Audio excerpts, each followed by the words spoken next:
ശ്രീ അനിൽ, നമുക്കെല്ലാവർക്കും അറിയാവുന്നതുപോലെ പ്രാദേശികമായിട്ട് കുറേയധികം പ്രശ്നങ്ങൾ ഉണ്ടാക്കുന്ന ഒരു ഉം. രീതിയാണ് ഈ കരിമണൽ ഖനനം എന്ന് പറയുന്നത്. അതുകൊണ്ട് തന്നെ സമീപ പ്രദേശത്ത് കഴിയുന്ന ആൾക്കാരുടെ എല്ലാം ഭാഗത്ത് നിന്ന് വളരെ ശക്തമായിട്ടുള്ള എതിർപ്പുകൾ പലപ്പോഴും ഉണ്ടാകാറുണ്ട്. ഒരുപക്ഷെ നേരത്തെ തന്നെ ഇപ്പോൾ ഇൻകം ടാക്സിന്റെ ഇന്ററിം സെറ്റിൽമെന്റ് ബോർഡിന്റെ ആ ഒരു ഉത്തരവിൽ ഇതിലുള്ള ആൾക്കാരോടൊക്കെ ചോദ്യം ചെയ്യുന്ന സമയത്ത് ഈ കമ്പനികളുടെ പ്രധാനപ്പെട്ട അധികാര സ്ഥാനങ്ങളിൽ ഇരിക്കുന്ന ആൾക്കാരൊക്കെ തന്നെ വെളിപ്പെടുത്തിയിരിക്കുന്ന ചില കാര്യം, അങ്ങനെയുള്ള എതിർപ്പുകൾ ഉള്ളത് കൊണ്ട് തന്നെ ഈ ബിസിനസ് മുന്നോട്ട് കൊണ്ടുപോകുന്നതിന്റെ ഭാഗമായിട്ട് പല രാഷ്ട്രീയക്കാർക്ക്, രാഷ്ട്രീയ പാർട്ടികൾക്ക്, ആരാധനാലയങ്ങൾക്ക്, അതേപോലെ തന്നെ മാധ്യമ സ്ഥാപനങ്ങൾക്ക് ഒക്കെ തന്നെ പണം നൽകേണ്ടുന്ന ഒരവസ്ഥ അവർക്കുണ്ടായിരുന്നു. അപ്പോൾ അവർക്ക് കിട്ടുന്ന ബിസിനസ് ഇൻകത്തിൽ നിന്ന് കുറേയധികം പണം മറ്റ് പല രീതികളുമൊക്കെ കാണിച്ചുകൊണ്ട് അതെല്ലാം തന്നെ ഇവർക്ക് റീറൂട്ട് ചെയ്ത് വിടേണ്ടുന്ന ഒരു കാര്യമുണ്ടായിരുന്നു. അവിടെയാണ് നമ്മൾ ഈ പറഞ്ഞ ഷോർട്ട് ഫോമുകളൊക്കെ PV, RC, OC തുടങ്ങിയ പേരുകളൊക്കെ തന്നെ നമ്മൾ കാണുന്നത്. അപ്പോൾ അങ്ങനെയുള്ള ആൾക്കാരെ എല്ലാം തന്നെ പണം കൊടുത്ത് നിർത്തിയെങ്കിൽ അത് രാഷ്ട്രീയമായിട്ടുള്ള സംഭാവനയാവാം, അതല്ല എങ്കിൽ വ്യക്തിപരമായിട്ടുള്ള സംഭാവനയാകാം. ഇതൊക്കെ കൊടുത്ത് അവിടെ നിർത്തിയെങ്കിൽ മാത്രമേ ഇങ്ങനെയുള്ള ഒരു ബിസിനസ് മുന്നോട്ട് പോവുകയുള്ളൂ. കാരണം എങ്കിൽ മാത്രമേ ഇവർക്ക് എതിരെ ഉണ്ടാകുന്ന പല ആരോപണങ്ങളെയും ഈ രാഷ്ട്രീയക്കാരടക്കം അല്ലെങ്കിൽ മാധ്യമ സ്ഥാപനങ്ങളടക്കം അതിനൊക്കെ നേരെ കണ്ണടക്കിയുള്ളൂ എന്നതിനെപ്പറ്റി വളരെ കൃത്യമായിട്ട് ബിസിനസ് നടത്തുന്ന ആൾക്കാർക്ക് അറിയാമായിരുന്നു എന്ന് തന്നെയാണ് അതിൻ്റെ അർത്ഥം. ഇവിടുത്തെ പ്രധാനപ്പെട്ട പ്രശ്നം, അങ്ങനെയുള്ള ഒരു കമ്പനിയുമായിട്ടാണ് ഇവിടെ മുഖ്യമന്ത്രിയുടെ മകൾ ഒരു എൻഗേജ്മെന്റിലേക്ക് പോകുന്നത്. അത് തന്നെയുമല്ല, അതുമായി ബന്ധപ്പെട്ട രേഖകളൊന്നും തന്നെ സമർപ്പിക്കാനായിട്ട് അവർക്ക് സാധ്യമാകുന്നില്ല. അപ്പോൾ അങ്ങനെ വരുമ്പോഴും നമ്മൾ കാണുന്നത് ഇടതുപക്ഷത്തിന്റെ ഭാഗത്ത് നിന്ന് ന്യായീകരിക്കുന്നതിന് വേണ്ടിയിട്ട് ഇതൊരു രാഷ്ട്രീയ ആരോപണമാണ് എന്ന നിലയ്ക്കുള്ള ഒരു അവരുടെ സ്റ്റേറ്റ്മെന്റ് തുടരുകയാണ്. പക്ഷേ ഇതൊരു രാഷ്ട്രീയ ആരോപണം എന്നതൊക്കെ എന്നേ കഴിഞ്ഞു പോയതാണ്. ഇത് ആദ്യം വരുന്ന സമയത്ത് പോലും അത് രാഷ്ട്രീയ ആരോപണം എന്ന നിലയ്ക്കല്ല നമ്മൾ അറിയുന്നത്. കാരണം അതൊരു ക്വാസി ജുഡീഷ്യൽ സംവിധാനത്തിന്റെ ഉത്തരവായിട്ടാണ് നമ്മളതിനെ കാണുന്നത്. അപ്പോൾ അങ്ങനെയുള്ള ഒരു അന്വേഷണത്തിന്റെ ഭാഗമായിട്ടുണ്ടായിരിക്കുന്ന ഒരു തീർപ്പ്, ആ തീർപ്പിനെ പോലും ഒരു രാഷ്ട്രീയമായിട്ടുള്ള ഒരു ആരോപണം എന്ന നിലയ്ക്കാണ് ഇവിടെ ഭരണപക്ഷം അല്ലെങ്കിൽ അതിനെ നിയന്ത്രിക്കുന്ന രാഷ്ട്രീയ സംവിധാനമൊക്കെ തന്നെ ഇതിനെ വ്യാഖ്യാനിക്കുന്നത്.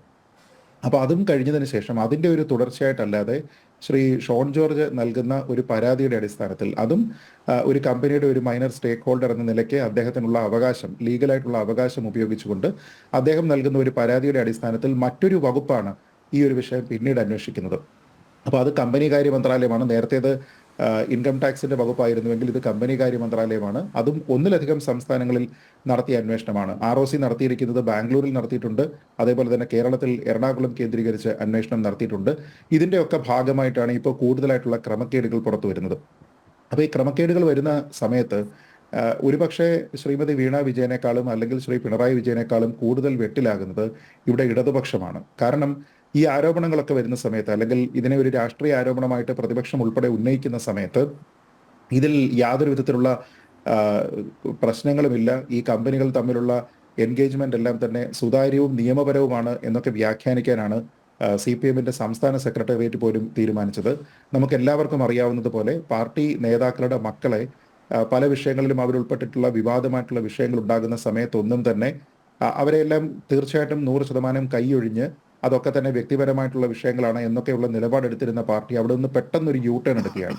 അങ്ങനെ U-ടേൺ എടുത്തുകൊണ്ട് ഇവിടെ ഒരു കമ്പനിയുടെ ഭാഗത്തു നിന്നോ CMRLന്റെ ഭാഗത്തു നിന്നോ അല്ലെങ്കിൽ അവിടെ നിക്ഷേപമുള്ള KSADCയുടെ ഭാഗത്തു നിന്നോ ഒരു വിശദീകരണവും ഇല്ലാതിരിക്കുന്ന സാഹചര്യത്തിൽ എടുപിടിയിലാണ് CPMന്റെ സംസ്ഥാന സെക്രട്ടേറിയറ്റ് ഒരു പ്രസ്താവന ഇറക്കുന്നത്. ആ പ്രസ്താവനയിൽ നമ്മളൊന്ന് ആലോചിച്ച് നോക്കണം, മുഖ്യമന്ത്രിയുടെ മകളെ മാത്രമല്ല, ആ മകൾ എൻഗേജ് ചെയ്തിരിക്കുന്ന കോൺട്രാക്ട് ഏതൊരു കമ്പനിയുമായിട്ടാണോ ആ കോൺട്രാക്ട് നിയമപരവും സുതാര്യവും എന്നാണ് പറയുന്നത്.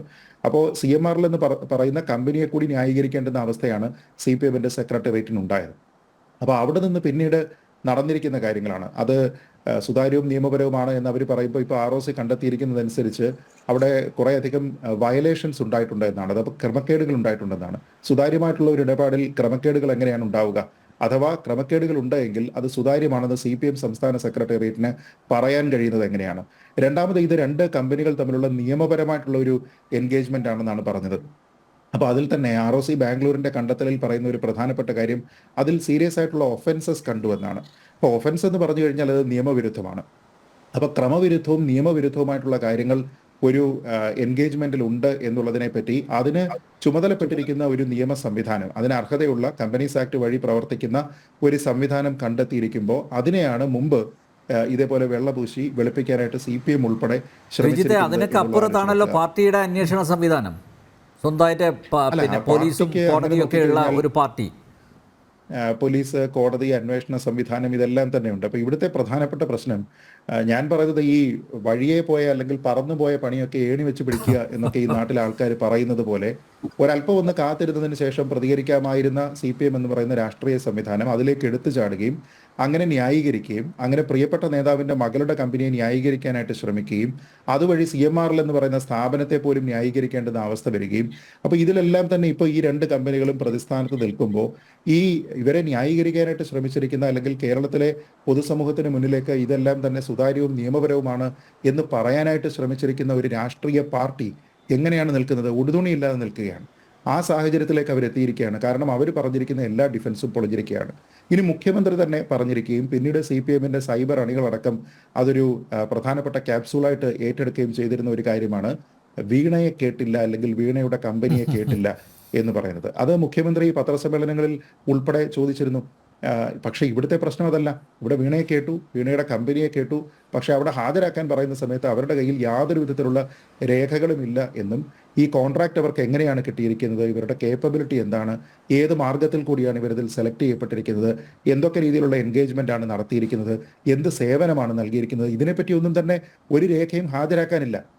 അപ്പോൾ അങ്ങനെ രേഖ ഹാജരാക്കാനുണ്ടായിരുന്നുവെങ്കിൽ ഒരുപക്ഷെ ഈ അന്വേഷണം ഇത്ര പെട്ടെന്ന് ഈ രീതിയിലത്തേക്കുള്ള ഒരു ബിഗിനിങ് കൺക്ലൂഷനിലേക്ക് അത് വരുമായിരുന്നില്ല. കാരണം വളരെ ബിഗിനിങ്ങിൽ തന്നെ കൺക്ലൂഡ് ചെയ്യപ്പെടേണ്ടുന്ന അല്ലെങ്കിൽ ഇതിൽ വളരെ സീരിയസ് ആയിട്ടുള്ള ഫൈനാൻഷ്യൽ ഫ്രോഡുള്ള PMLA അനുസരിച്ച് അന്വേഷിക്കേണ്ടുന്ന അല്ലെങ്കിൽ ഈ പറഞ്ഞതുപോലെ CBIക്ക് ഒരു പക്ഷേ വരാവുന്ന ഒരു സാഹചര്യമുണ്ട് എന്നൊക്കെ ആദ്യം തന്നെ കൺക്ലൂഡ് ചെയ്യേണ്ടുന്ന ഒരു സാഹചര്യം ഉണ്ടാകുമായിരുന്നില്ല.